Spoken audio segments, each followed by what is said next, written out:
Mama, look over there. As we drove home from my mom's house, my daughter asked. There was literally a mountain of trash bags in front of our doorstep. It dawned on me that the stuff in these bags was our personal items or whatever, and they were packed so haphazardly like garbage. Upon seeing the figure, I shouted, "What is this? Why is this happening?" In one of the bags, my daughter tearfully removed her favorite stuffed animal and grabbed hold. Frustrated, I marched towards the entrance, only to find the locks had been changed while we were out. It was clear my mother-in-law and sister-in-law were behind this. Ringing the doorbell and knocking several times brought no response. "What is this? Isn't it terrible?" I muttered. Upon closer inspection, one of the trash bags had a note that read, "Parasites disappear. Never come back." Anger surged within me, and I couldn't help but express my frustration aloud. The real parasites are you. This was the worst treatment I had ever received from my in-laws in 17 years. It was unbearable that they were making my daughter feel this way too. My patience exhausted and boiling with anger, I loaded our belongings into the car, and we returned to my parents' house. "I will never come back to this house again," I declared. "I'm looking forward to seeing what happens to the parasites when their host is gone." My name is Olivia. I am currently 45 years old. I live with my husband, daughter, and my husband's mother and sister. I can't say we live happily. I work from home, but this house is never peaceful. The issue lies with my mother-in-law and sister-in-law, Hannah. They have disliked and ignored me for over 12 years. As my daughter Megan grew up, it bothered me less and less. I mainly work as a personal consultant. I started as a fortune teller, but as my blog became popular, I began getting more questions about attracting customers. This led to my current job. I met my husband Jake through a friend's introduction when I was training to be a fortune teller. I work in sales at a pharmaceutical company and also do affiliate marketing as a side job, which is finally starting to take off. Jake gave me great advice on attracting customers when I struggled with fortune telling. Attracted by his kindness, we started dating and got married a year later. Our income wasn't great at that time, but Jake always supported me. I'm so glad I married Jake. I truly felt this way. Living with my in-laws started about a year after we got married. It began when my father-in-law, who had been healthy, suddenly passed away. My mother-in-law felt insecure about the future and asked my husband to live with us. We agreed to live together in exchange for taking care of the household chores. At first, my mother-in-law welcomed us and was happy. I hoped we would get along well, but I was wrong. 4 months later, she began completely ignoring me, maybe because she was unhappy that I wasn't helping with the housework. Soon, my sister-in-law, Hannah, also started ignoring me.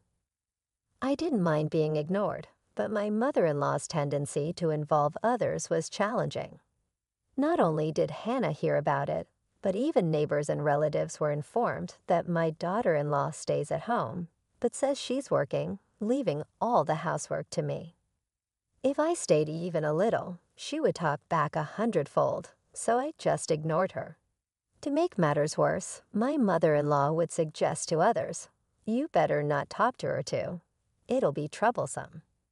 As a result, people around the in-law house began giving me only cold responses to my greetings. I felt isolated, and it became very difficult. Despite my pleas to stop spreading strange rumors, my words were completely ignored. Although my mother-in-law's attitude softened slightly when my daughter Megan was born 3 years after we started living together, her overall stance towards me hardly changed. However, she was very fond of Megan, and having her help with household chores and childcare was a huge relief as my work became busier.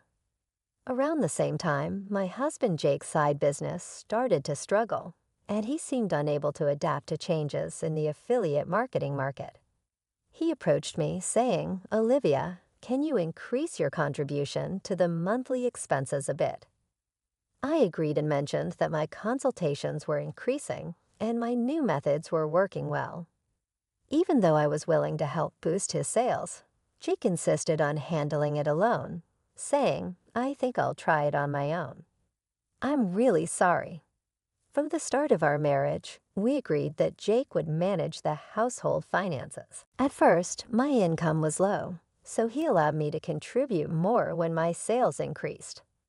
I would transfer money to Jake based on my monthly earnings, and he would give me a fixed amount for living expenses in cash. Initially, I could only contribute $300, but now I could transfer up to $3,000, though not every month.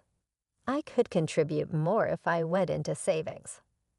I knew Jake was struggling with his side business, but his pride kept him from asking for my help. He started spending more time at caves after work, coming home later and later.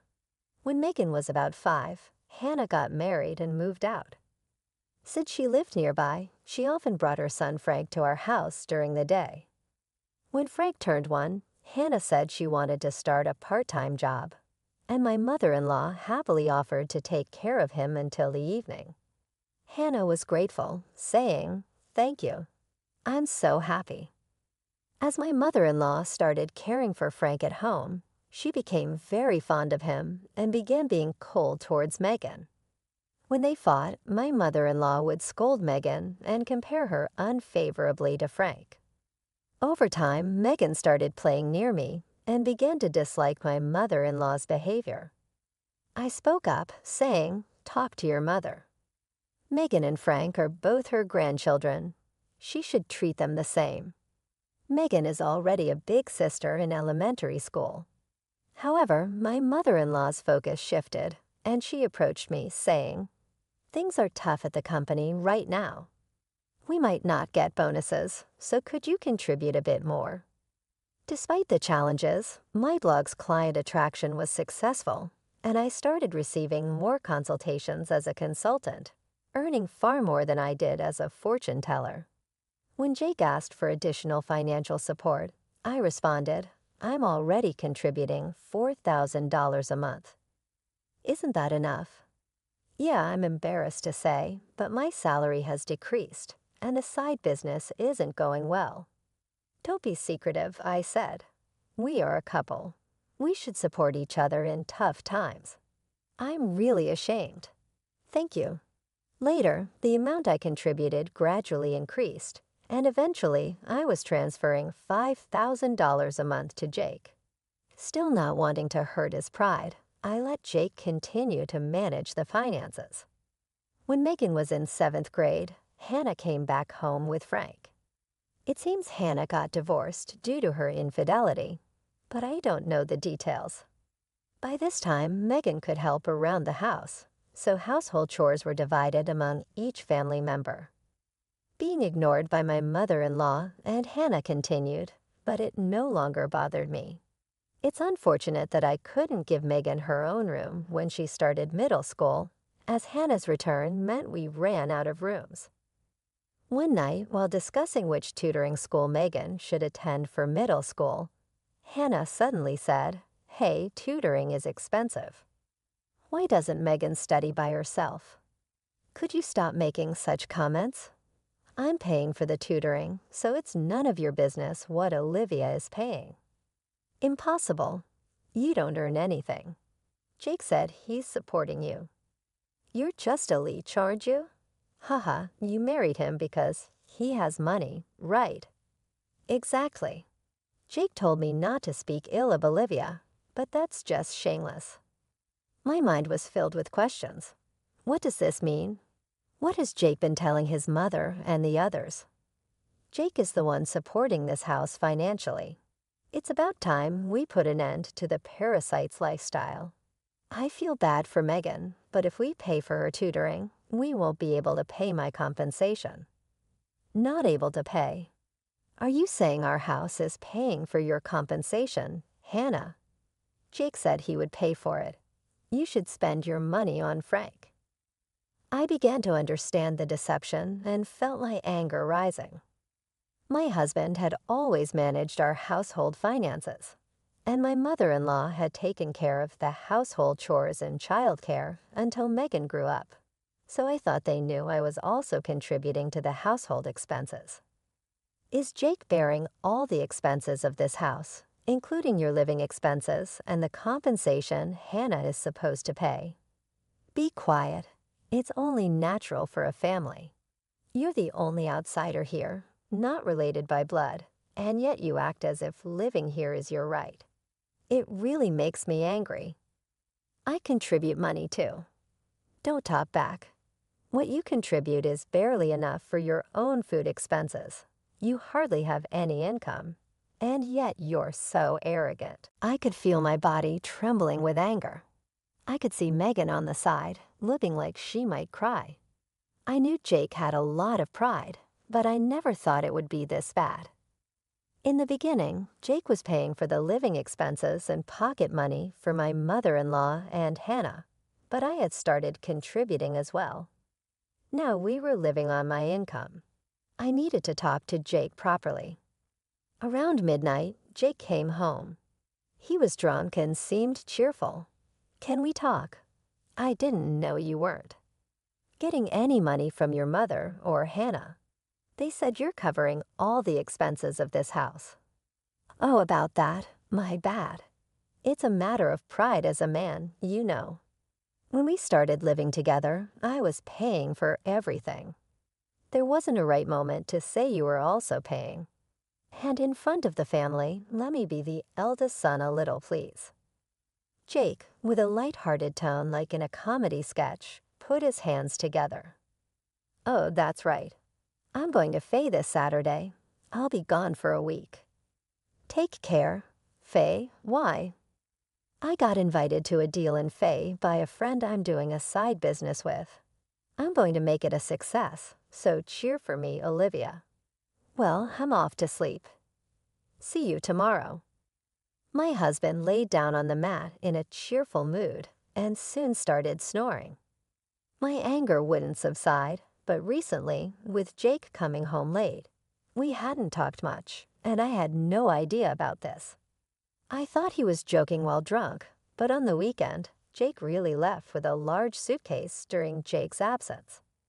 I had the freedom to use the car, so I decided to take Megan back to my parents' house. The next day, a shocking event awaited us. Mom, what is that? When Megan and I returned to my parents' house, there were piles of trash bags in front of the entrance. Upon closer inspection, these bags contained mine and Megan's belongings, carelessly packed like real trash. What is this? Why is this happening? I don't understand. Megan, crying, pulled out her beloved stuffed animal from the bag and hugged it. Furious, I headed towards the entrance. Had the locks changed? It seemed that the locks had been changed while we were out. This must be the work of my mother-in-law and sister-in-law, Hannah. I rang the doorbell and knocked several times, but no one came out. What is this? Isn't it terrible? Upon closer inspection, one of the trash bags had a note saying, "Parasites disappear. Never come back." I felt a surge of anger from the bottom of my heart.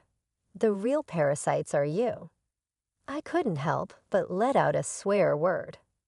This was the worst treatment I had ever received from my in-laws in 17 years. They weren't just hurting me, but also making my daughter feel this way. I finally lost my patience. Boiling with anger, I loaded the luggage into the car, and we returned to my parents' house.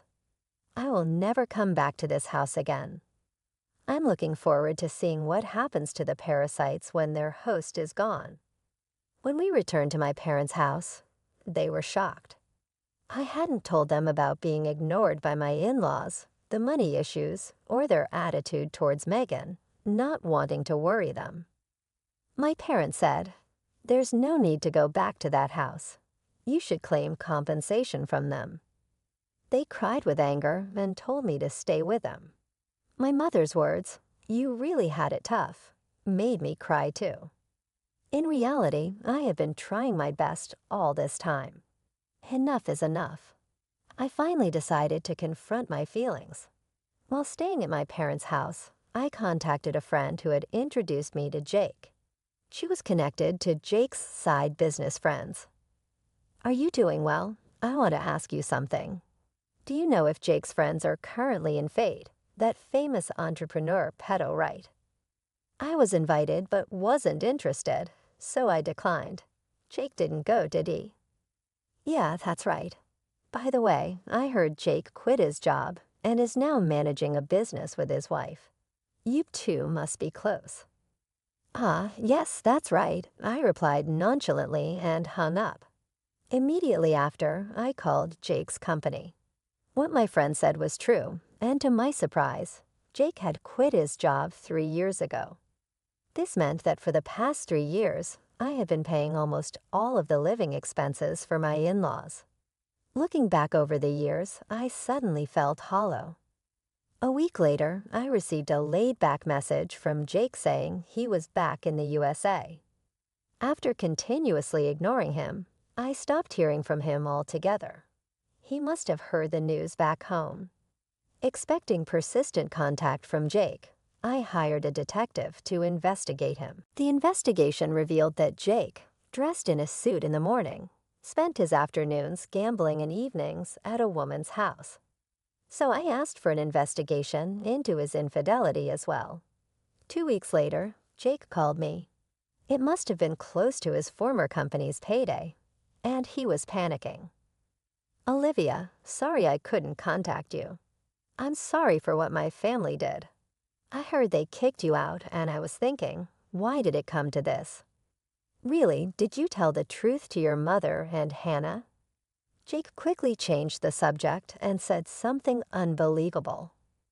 "Let's leave that house and live in a new home, just the 3 of us. I'll cut ties with those who disregard you, Olivia. I'm ready to abandon my mother and Hannah, so please come back." "Are you really cutting ties with your mother and Hannah?" I was disappointed in Jake and his self-centered actions, so I told him I'm coming back for now, so leave the door unlocked. Jake seemed delayed in responding to my message. A few days later, I returned to my in-laws' house with Megan. Jake, his mother, and Hannah were there, but Frank was nowhere to be seen. I was relieved that Frank didn't have to witness the adults' ugly arguments. When Jake made some remarks, I ignored the displeased pair and took out a divorce form from my bag. I confronted the surprised Jake. "I heard you quit your job without telling me.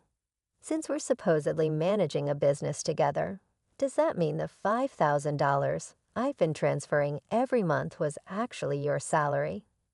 Jake tried to excuse himself. "No, that's not it. I told you the business was in trouble, right? So I decided to quit before getting fired." "Really? I heard you quit 3 years ago, right? I called your company, and it's still not bankrupt." Jake fell silent. I pressed further. "By the way, what role do you play in our joint business management? Are you an accountant?" Jake became increasingly uneasy and started sweating.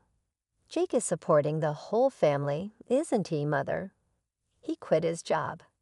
His side business isn't going well, and yet it's a mystery where the money is coming from.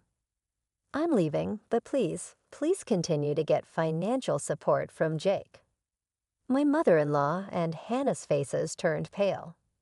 "But the other day on the phone, you were crying and begging to save only yourself, saying you'd cut ties with your mother and sister. Haha, but that won't happen. I'm also discarding Jake here."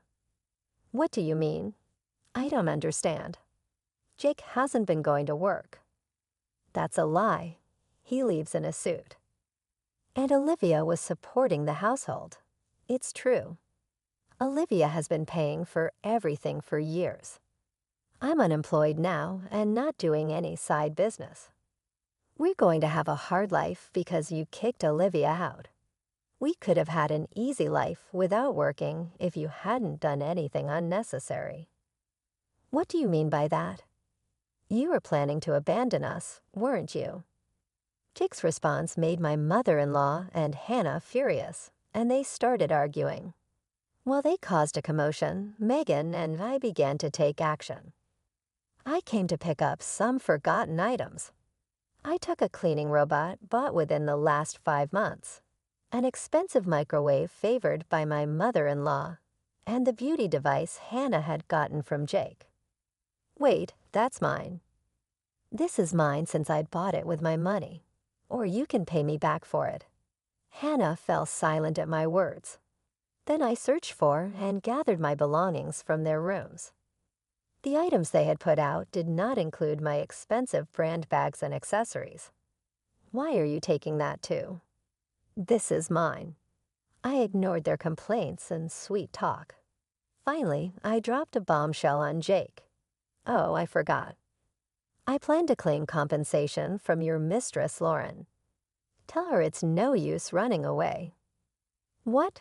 How do you know about her? I know you went to Faye with Lauren recently. Good for you, right? Of course, I have all the evidence of the affair, so no escaping that. No way. You've been deceiving me and having fun for the past 3 years. I'll be claiming compensation for the affair, child support for Megan, and oh, you were secretly paying Hannah's compensation too. I'll be claiming that back as well. As I prepared to leave, my mother-in-law and Hannah desperately tried to stop me. I was wrong, Olivia. I'm sorry. We just believed what Jake said. We can't live without you. We'll do anything. Please help us. I can't pay you back for the compensation. I'm sorry too. I apologize for everything. You'll forgive us, right? I couldn't help but laugh at their foolish faces. They finally realized who had been supporting their lifestyle, realizing too late that their non-blood-related support was gone. Let's just ignore these people, Mom. Let's go home. Yes, that's right. Jake, you'll be hearing from the lawyer soon. Please take care of it. Leaving a dejected Jake behind, we returned home with the items we had collected. Later, my divorce with Jake was finalized, and I demanded compensation through a lawyer. I received many apologies and pleas for reconciliation from my mother-in-law and Hannah, but I ignored them all. Surprisingly, there was still some inheritance left from Jake's father. The fact that they had been living off my money without using their own made me angry again. However, the inheritance wasn't enough for the compensation, and ultimately they had to sell the house to make a lump sum payment. Naturally, this included the compensation I had been paying for Hannah. After selling the house, I don't know what became of Jake's family. I hope Jake can take care of his family, but ultimately he will choose his own path. I'd also claimed compensation from Jake's mistress, which led to an unexpected revelation. Through the lawyer, I informed her that Jake was unemployed and I had been supporting the family. Jake had deceived her, claiming he was an entrepreneur with a successful business. They broke up after an argument. Megan and I moved to an apartment, and I was able to give her the room she had longed for. I don't think my 17 years were wasted, but sometimes I wonder if I should have made a decision when I started being ignored. Now I feel happy that my home is a peaceful place.